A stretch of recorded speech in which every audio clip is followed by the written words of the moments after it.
Sa latest report ng National Disaster Coordinating Council, umakit na sa 140 ang bilang ng mga namatay dahil sa bagyong Ondoy, habang 32 naman ang nawawala pa hanggang sa ngayon. Nasa 108.9 million pesos naman ang halaga ng mga ari-arian na nasira, pero inaasahan na aakyat pa ang halagang ito. Inanunsyo ng DepEd at ng Commission on Higher Education na suspendido pa rin ang klase sa lahat ng antas bukas sa Metro Manila, Antipolo, Cavite, Santa Rosa, Laguna at sa Rizal. Habang isang linggo naman na walang pasok sa mga eskwelahan sa Marikina.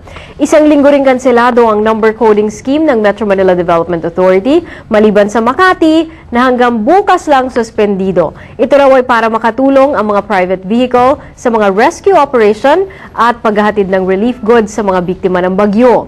Nahihirapan naman ang Meralco na maibalik ang kuryente sa may 132,000 ng mga kabahayan dahil marami pa rin ang nakalubog sa baha. Maynilad was already able to restore water supply to 85% of its concession area. Pero ilang bahagi pa rin sa Pasay, Valenzuela at Muntinlupa ang wala pa ring supply ng tubig.